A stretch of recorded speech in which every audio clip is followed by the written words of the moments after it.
आखिर किस श्राप के कारण महादेव को काटना पड़ा अपने पुत्र का मस्तक, जानिए कथा। ये कथा तो विदित ही है कि महादेव भोलेनाथ ने अपने पुत्र गणेश का मस्तक काट दिया था। माता पार्वती की आज्ञा का पालन करते हुए विनायक बालक ने पिता शिव शंकर को गुफा में प्रवेश नहीं करने दिया और उनसे युद्ध कर लिया। इसके परिणाम स्वरूप भगवान भोलेनाथ को त्रिशूल से बाल गणेश का सिर काटकर वहां हाथी का मस्तक लगाना पड़ा। लेकिन भगवान शिव को ऐसा क्यों करना पड़ा, यह कथा बहुत कम लोग ही जानते हैं। दरअसल इस घटना के पीछे छिपा था एक श्राप जो महादेव को ऋषि कश्यप ने दिया था। जानिए ब्रह्मवैवर्त पुराण की कथा।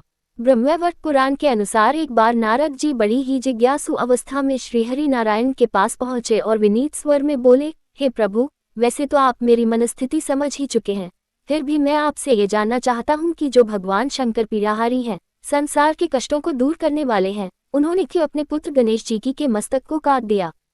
श्रीहरि ने सुनाया वृतांत। इस पर श्रीहरि विष्णु ने कहा, सुनो नारद, तुम्हें इसके लिए एक प्राचीन कथा सुनाता हूँ। महादेव के दो भक्त थे, माली और सुमाली। उनका किसी व्याधि को लेकर सूर्यदेव से युद्ध हो गया। माली और सुमाली पर सूर्यदेव ने अपनी तेज शक्ति का प्रयोग कर दिया। उनकी दारुण पुकार सुनकर क्रोधित महादेव ने सूर्यदेव पर शूल का प्रहार कर दिया। महादेव ने किया सूर्य पर प्रहार। त्रिशूल की चोट से सूर्य की चेतना नष्ट हो गई। वह अपने रथ से नीचे गिर पड़ा। जब कश्यप जी ने देखा कि मेरा पुत्र मृत अवस्था में है तो वह विलाप करने लगे। उस समय सारे देवताओं में हाहाकार मच गया, संसार में अंधकार छा गया। तब ब्रह्मा के पौत्र तपस्वी कश्यप जी ने शिव जी को शाप दिया। वे बोले, जैसा आज तुम्हारे प्रहार के कारण मेरे पुत्र की अवस्था हुई, आपको एक दिन स्वयं अपने पुत्र पर त्रिशूल का प्रहार करना होगा, आपके पुत्र का मस्तक कट जाएगा। इसलिए कटा बाल गणेश का मस्तक।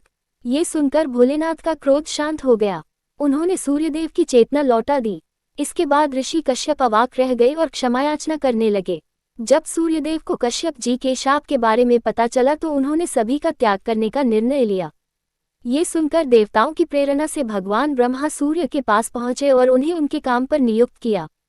बाद में जैसा कि ऋषि कश्यप का शाप था, गणपति बालक के विवाद से वैसी ही स्थिति बन गई और महादेव को अपने पुत्र का मस्तक काटना पड़ा। Please like, share and subscribe करें। धन्यवाद।